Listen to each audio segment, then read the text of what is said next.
പ്രതിപക്ഷ നേതാവ് വി.ഡി. സതീശൻ നേതൃത്വം കൊടുക്കുന്ന യുഗപ്പിറവി ജാഥ അത് കോഴിക്കോട് ജില്ല പിന്നിട്ട് മലപ്പുറം ജില്ലയിലേക്ക് പ്രവേശിക്കുകയാണ്. ഏതായാലും ഈ ജാഥ സംഭവബഹുലമാണ് എന്ന് പറയാതെ വയ്യ. അത് ജനപ്രാതിനിധ്യം കൊണ്ടല്ല, ജനപങ്കാളിത്തം കൊണ്ടല്ല, മറിച്ച് ജാഥയുടെ തുടക്കം മുതൽക്ക് തന്നെ ഉണ്ടായിക്കൊണ്ടിരിക്കുന്ന വിവാദങ്ങളുടെ പശ്ചാത്തലത്തിലാണ്. നമുക്കറിയാം, കോൺഗ്രസിൻ്റെ ജാഥകൾ, അനുബന്ധ കക്ഷികളുടെ ജാഥകൾ, UDFൻ്റെ ജാഥകൾ, ഇതിൻ്റെയൊക്കെ ചരിത്രം നമുക്കറിയാം. ഇവരൊക്കെ ഏത് കാലത്ത് ഏതെല്ലാം പേരിൽ ഏതെല്ലാം ജാഥകൾ നടത്തിയിട്ടുണ്ടോ അതെല്ലാം ഭൂലോക കോമഡികളും ഭൂലോക തർക്കവിഷയങ്ങളും വലിയ സംഭവ വികാസങ്ങളും ഒക്കെ ആയിട്ട് തന്നെയാണ് കേരളത്തിൽ പര്യവസാനിച്ചിട്ടുള്ളത്. ജനപങ്കാളിത്തം കൊണ്ടല്ല, മറിച്ച് വിവാദങ്ങൾ കൊണ്ടാണ്, കോമഡികൾ കൊണ്ടാണ് ഈ ജാഥകളൊക്കെ എപ്പോഴും കേരളത്തിൽ ചർച്ചയാവാറുള്ളത്. ഇപ്രാവശ്യവും ഇതിന് മാറ്റമൊന്നുമില്ല. വലിയ പ്രതീക്ഷയോടുകൂടിയാണ് യുഗപ്പിറവി ജാഥ കാസർകോട്ട് നിന്ന് ആരംഭിച്ചത്.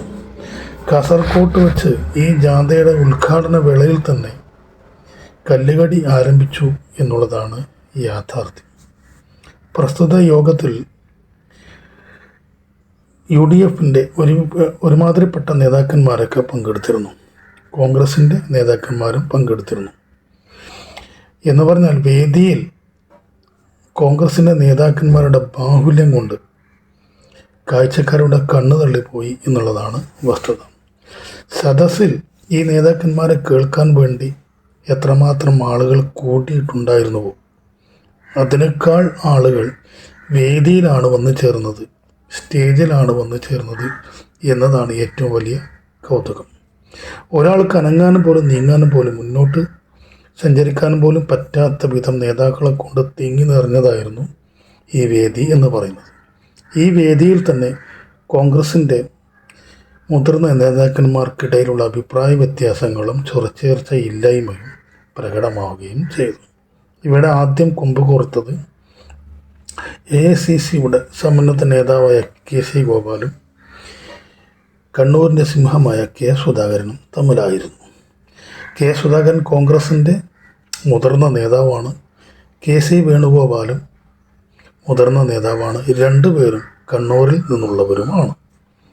ഏതായാലും മുൻ KPCC പ്രസിഡൻറ്റും മന്ത്രിയും MP ആയിട്ടുള്ള തന്നെ ഈ വേദിയിൽ വേണ്ട വിധം പരിഗണിച്ചില്ല എന്ന് ആദ്യമേ K സുധാകരന് ബോധ്യപ്പെട്ടു. അതുകൊണ്ട് തന്നെ വേണ്ട വിധം സ്വീകരിച്ചില്ല, തനിക്ക് കതർശാൾ അണിയിച്ചില്ല എന്നീ കാര്യങ്ങൾ അദ്ദേഹത്തിൻ്റെ മനസ്സിലിങ്ങനെ മുഴങ്ങിക്കൊണ്ടിരുന്നു. യോഗം ഉദ്ഘാടനം ചെയ്തുകൊണ്ട് KC വേണുഗോപാൽ പ്രസംഗിക്കുന്നതിനിടയിൽ തന്നെ കുറച്ചു നേരം ഞെരിപരി കൊണ്ട് തൻ്റെ സീറ്റിലിരുന്ന ശേഷം പ്രതിഷേധ സൂചകമായിട്ട് ഈ K സുധാകരൻ വേദി വിട്ട് പോകുന്ന കാഴ്ചയാണ് നമ്മൾ കണ്ടത്. ഈ വേദി വിട്ട് പുറത്തു പോകാൻ തന്നെ അദ്ദേഹം വളരെയധികം കഷ്ടപ്പെട്ടു. കാരണം അത്രമാത്രം നേതാക്കന്മാർ ഈ വേദിയിൽ ആ സമയത്ത് ഇരിക്കുന്നുണ്ടായിരുന്നു. ഇവർക്കിടയിലൂടെ ഒരു വ്യക്തിക്ക് പുറത്തു പോകാൻ തന്നെ വലിയ പ്രയാസമായിരിക്കും. എന്നിരുന്നാൽ ഈ പ്രയാസങ്ങളൊക്കെ അതിജീവിച്ചുകൊണ്ട് അദ്ദേഹം പുറത്തേക്ക് പോയി തൻ്റെ പ്രതിഷേധം ഈ പാർട്ടിയെ അറിയിച്ചു.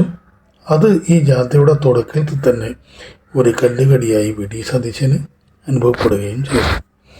അങ്ങനെ ജാഥ അങ്ങനെ മുന്നേറി കണ്ണൂർ ജില്ലയിൽ വലിയ വലിയ പ്രസംഗങ്ങളൊക്കെ വി.ഡി. സതീശൻ നടത്തി.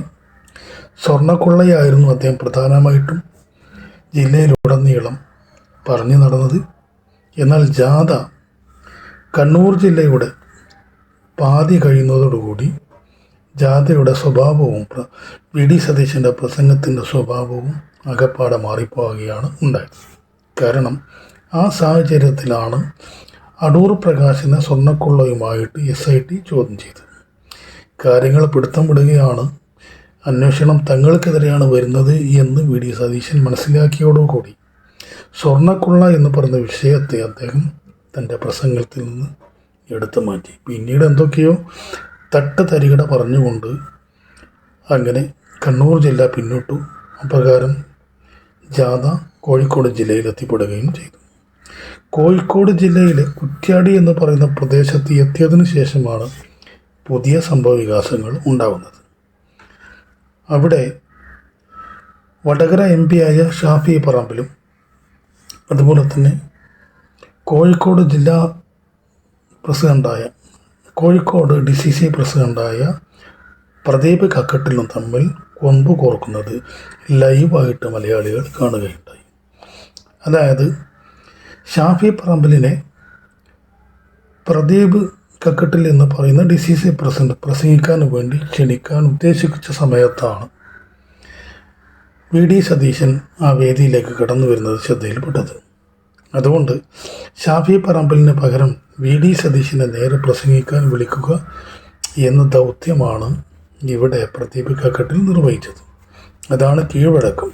ജാഥ ക്യാപ്റ്റൻ എത്തുമ്പോൾ ഏതൊരു പാർട്ടിയാണെങ്കിലും നിലവിൽ പ്രസംഗിക്കുന്ന ആളുകൾ പ്രസംഗം നിർത്തി ജാഥ ക്യാപ്റ്റന് മൈക്ക് കൈമാറും.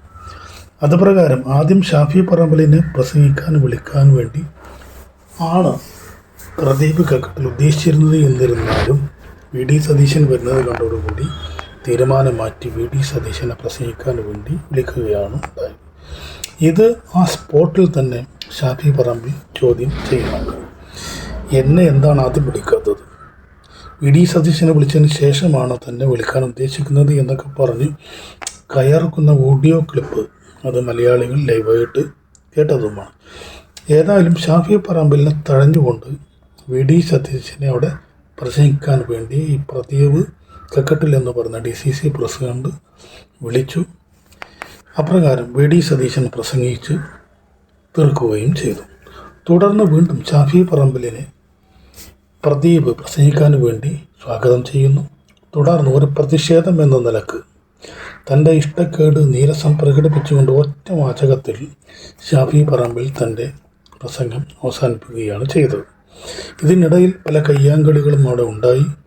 ഷാഫി പറമ്പിൽ എന്ന് പറയുന്ന ഈ യുവസിംഹം വളരെ സീനിയറായ പ്രദീപ് കക്കട്ടിൽ എന്ന് പറയുന്ന കോൺഗ്രസ് നേതാവിൻ്റെ കഴുത്തിൽ പിടിച്ച് തള്ളുന്ന രംഗം വരെ ഉണ്ടായി. നേതാക്കന്മാരൊക്കെ ഇടപെട്ട് വളരെ പ്രയാസപ്പെട്ടാണ് ഈ സന്ദർഭത്തെ ശാന്തമാക്കിയതും ഈ നേതാക്കന്മാരെ ശാന്തമാക്കിയതും വലിയ കേടുപാടുകൾ കൂടാതെ മാധ്യമങ്ങളുടെ മുമ്പിൽ നിന്ന് ഈ ജാഥയെ രക്ഷിച്ചെടുത്തത്. ഏതായാലും അപ്പോഴേക്ക് ഈ സംഭവവികാസങ്ങളൊക്കെ കേരളത്തിൻ്റെ ഓരോ മുക്കിലും മൂലയിലും പടർന്നു കഴിഞ്ഞിട്ടുണ്ടായിരുന്നു. ഇത് കോൺഗ്രസ്സാണ്. കോൺഗ്രസ്സിൽ ഇങ്ങനെയുള്ള പടലപ്പിടക്കങ്ങളും ഗ്രൂപ്പ് തർക്കത്തിൻ്റെ പേരിലുള്ള അടിപിടിയും കോലാഹലങ്ങളും ഒക്കെ പതിവാണ് എന്നറിയാവുന്ന മലയാളികൾ ഇനിയും ഇത്തരത്തിലുള്ള കലാപരിപാടികൾ പ്രതീക്ഷിച്ചുകൊണ്ട് തന്നെയാണ് ഈ ജാഥയുടെ ബാക്കിയുള്ള പ്രയാണത്തിനെയും ഉറ്റുനോക്കിക്കൊണ്ടിരിക്കുന്നത് എന്നുള്ളതാണ് യാഥാർത്ഥ്യം. അങ്ങനെ കോഴിക്കോട് ജില്ലയിൽ നിന്നും ഈ ജാഥ മലപ്പുറത്തേക്ക് പ്രവേശിക്കുകയാണ്. അങ്ങനെ മലപ്പുറം, തൃശ്ശൂർ, എറണാകുളം അങ്ങനെ സഞ്ചരിച്ച് തെക്കൻ ജില്ലകളിലൂടെയൊക്കെ പര്യടനം നടത്തി അങ്ങ് ശംഖുമുഖത്ത് ഈ ജാഥ അവസാനിക്കുമ്പോഴത്തേക്ക് എന്തെല്ലാം ഗ്രൂപ്പ് കളികളും അതിൻ്റെ പേരിൽ എന്തെല്ലാം തമ്മിൽ തല്ലുകളും എന്തെല്ലാം പാരവെപ്പുകളുമാണ് ഇനി വരാൻ പോകുന്നത് എന്നാണ് മലയാളികൾ ഉറ്റുനോക്കുന്നത്. ഈ നേതാക്കന്മാർ തമ്മിലുള്ള അധികാര തർക്കവും മൂപ്പിളമ തർക്കവും ഗ്രൂപ്പ് തർക്കവുമൊക്കെ അടിപിടിയിലേക്കും കലഹത്തിലേക്കുമൊക്കെ സംഭവിക്കുകയും സ്റ്റേജിൽ വന്നിട്ട് തന്നെ പല സംഘടനകളും ഉണ്ടാവുകയും ഒക്കെ ചെയ്യുക എന്നുള്ളത് കോൺഗ്രസിൻ്റെ ഒരു പാരമ്പര്യമാണ്. ഇതൊക്കെ തിരുവനന്തപുരത്ത് ഈ ജാഥ സമാപിക്കുമ്പോഴേക്ക് പല വേദികളിലും വീണ്ടും നമുക്ക് കാണാൻ പറ്റും എന്ന പ്രതീക്ഷയിലാണ് ഓരോ മലയാളിയും കാത്തിരിക്കുന്നത്.